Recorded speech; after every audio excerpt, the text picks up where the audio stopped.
Greetings and welcome to this short video presentation on how we go about making Fedora Workstation more user-friendly. In this lab, we'll be using the terminal to make changes to our workstation. So this is the de facto standard for making changes to Linux. We normally don't get to use the GUI too much. We got a nice friendly GUI desktop, but that's just for familiarization. Most of the time, we're going to be using the terminal, and we do this by just going up. We're going to click on Activities to begin with, and now we get a search window. Now we can just type in the first part of terminal, and we can launch terminal easily that way.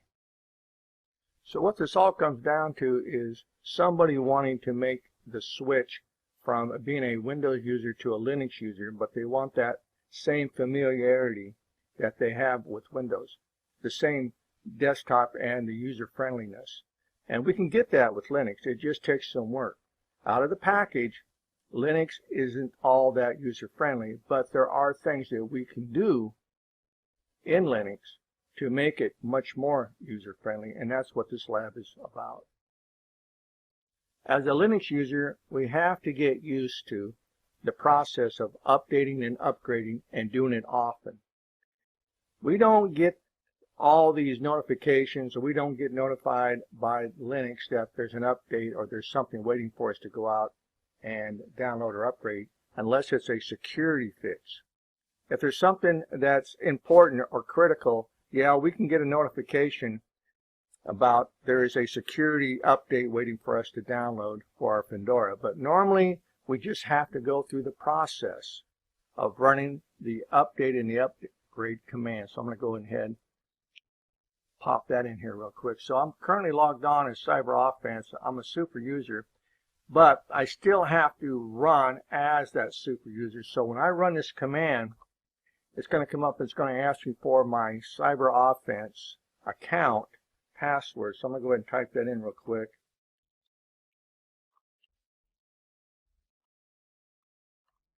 And in just a moment, it's going to come back up and it should start running the update and the upgrade process. And there it goes. So you saw that I was actually not logged on as root. I was actually logged on as a default user with root access. But if I want to do something as root access, but not logged on as root, I must tell it that I want to run this command as super user. I'm going to go ahead and type in Y and continue on with the process of downloading the packages. And once this completes, we'll get back on into the lab. So the update and the upgrade process has completed. And you'll note that no matter how often you do this, if you do it on a daily basis, there's a high probability that there will be something waiting to be updated or upgraded on your Fedora workstation. So we're now going to update the kernel headers. Now, what are kernel headers? Kernel headers are the files that contain the functions that the Linux kernel provides that can be called from other programs. So these have to be updated quite often. So I've gone ahead and told it to go ahead and download and update the kernel headers for me. I'm going to go ahead and hit enter for that. And that's going to happen. And I'm going to say Y for yes and continue on with the downloading and the update of the kernel headers. Now after each update or after each upgrade, we want to make sure that we do a restart, and we can do that one of two ways. We can use the shutdown-R command, but if we use that command, then we also have to put a time. So we can type in a number that equates to minutes and how often or how soon we want it to do the restart. Now the other command that we can use, which is much easier, is the reboot. I'll just type in the reboot and it automatically reboots for me and it'll come right back up. So that command is much easier to use than the actual shutdown. To check the host name of our computer, we can right click. I'm going to right click in here real quick, and we can use the host name CTL command, and I'm going to go ahead and hit enter, and it comes up and it gives me a whole lot of information about what's going on with my system, such as my static host name, localhost.local domain. I've got all this information in here about my version of Fedora, the Linux kernel, all that good information. So this is something that you can use to make sure that you're getting all the right updates. Or if you're missing something, then you can go ahead and run this command and get the information that you need to run that big check. Now, if you would like to change the host name of your computer, we can do that as well. So we can also change the name of the host machine by using the hostname.ctl command, set-hostname. So I'm going to go ahead and change the name of this machine over to CyberOffense. And now it's going to want my root password again. Okay, because I'm currently not logged on as root, I will be prompted each time I use the sudo command for the sudo password. So I'm going to go ahead and type that in.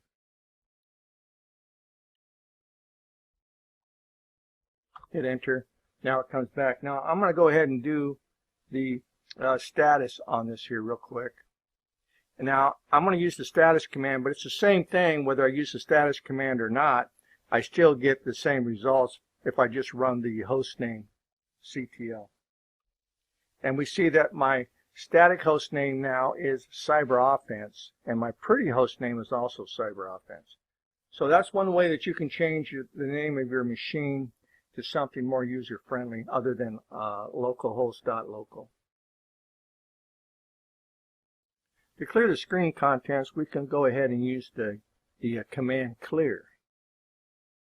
I'm going to just type in clear. And all it does is just move my prompt to the top of the page. The actual contents are still there, but we're up to the top of the page and we can start fresh by typing in some new commands. And that way we don't get so cluttered. Now another thing we can do is activate the RPMF Fusion repository. And this is a location where we can go to get both free and non-free downloads, packages that are created by developers other than the Red Hat and or the Fedora group. So I've gone ahead and typed in the command. I then hit enter and I was again prompted for my password. I typed that in. And then I ran the command and it came back up and it let me know that we are now eligible for pulling down free packages from the RPMF Fusion repository. Now, one thing I like to mention is that you won't see the password when we type it in. This is a default behavior of Linux. So when you're prompted for the sudo password and you start typing, you will not see any changes to the prompt. That is to say, you won't see anything being typed into the prompt. That's all done in clear text. And if you do it right and you hit enter, it'll come back and it'll allow you to proceed on as sudo. This next command installs the VLC media player, which is a popular cross-platform media player that supports several different video and audio formats. And this is all part of that RPMF Fusion repository that we just loaded into our machine, giving us permission to download from it. So let's just go ahead and get a free install. I'm going to go ahead and hit enter, and it's going to come back up, and it should start the installation for the VLC media player. As normal, I am prompted again to go ahead and to agree with the amount of download packages. I'm going to go ahead and type in Y and then hit enter and allow the download to begin. Continuing on with our lab on how we go about making Fedora Linux more user-friendly, we have to install Java. So we're going to go ahead and type in the following command from the lab. And I'm going to go ahead and hit enter. And in just a moment, it's going to go out and find my Java package. I'm going to agree to the download size, hit enter, and now the downloading will begin. We can always use a good image editor, and one that everybody likes for Linux is GIMP. So I'm going to go ahead and get that from the free repository that we just configured as well. And in just a moment, that package will download. I will agree. And we will continue on with the downloading process. Now, another very useful program that we need to install is called Wine. And Wine is a useful tool that enables Linux users to run Windows software directly on their Linux workstation. Though not all software is expected to work in Wine, you can install it on Fedora by running the following command. I've typed it in, and we're ready to go. So we're now going to install Wine, and once we're done with this installation, we're going to have to do a reboot. So we're back up. I've rebooted. Wine has been installed, and now we're going to go into the process of configuring Wine. So I've gone up into my desktop. I went up to Activities. Up here inside of the search bar, I've typed in Wine CFG, and there's my Wine configuration utility. Once the Wine configuration utility opens up, the first thing we have to do is to configure it to run a particular version of Windows. So we're going to go ahead and scroll down here to the Windows version, and we're going to select 10. We can now say OK to that, and that'll close the Wine configuration utility. Now to install a package, a Windows package using Wine, we just have to right-click on that package after we download it, and we can tell it to go ahead and open with the Windows Program Loader.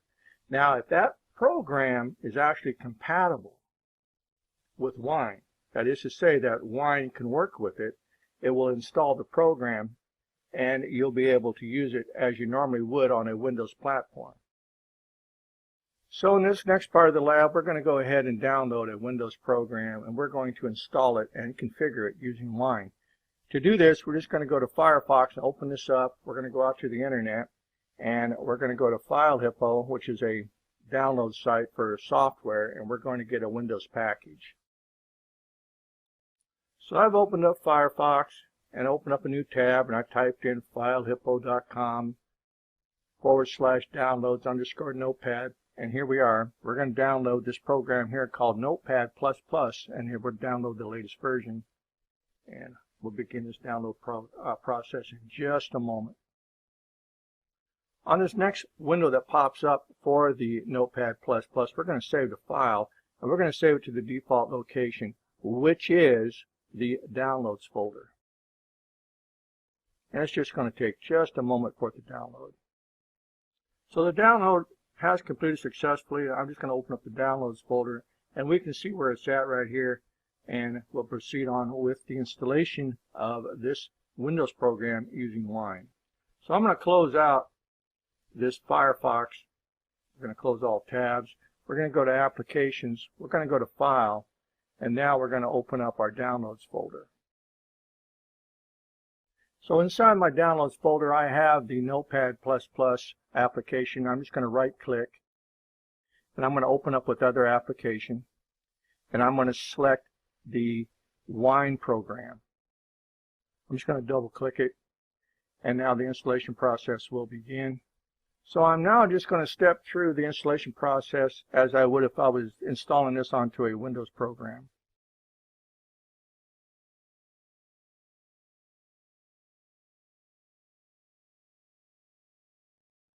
Now I've told it to go ahead and create a shortcut on the desktop, but this is Fedora, so don't be surprised or disappointed if it doesn't work. Creating a shortcut for a program on Fedora is not that easy, but we can work through it. So I'm going to go ahead and just click on Install, and now the installation process begins. I'll just say Finish, and here comes Notepad. So we have installed a Windows program using the Wine configuration utility, and you see how easy it was. Now, here's the caveat to that. Not all Windows programs will install using Wine, and there is a directory or a site that you can go to find programs, Windows programs or software that are compatible with Linux using Wine. So I'm going to go ahead and close out this Wine, or I should say this Notepad utility here. And we'll close this out. And you'll notice there is no shortcut. So the way we have to do this is we have to open up Activities, and we have to go into the File Manager. So now that I'm up in Files, I'm going to click on the Home directory. We're going to go over here, and we're going to pull down some properties, and one of those that we're going to select is to Show Hidden Files. And I'm going to go ahead and say OK to that. Once we've turned on the Show Hidden Files, now up inside of the Home directory, we can get into the Wine folder. And up inside here we have a folder called the drive_C. This emulates a normal C drive on a Windows machine. We open this up, and now we can go into your program files. Once we're inside of the drive C, we've got the program files. We're going to open this up, and now we're going to go into the Notepad+.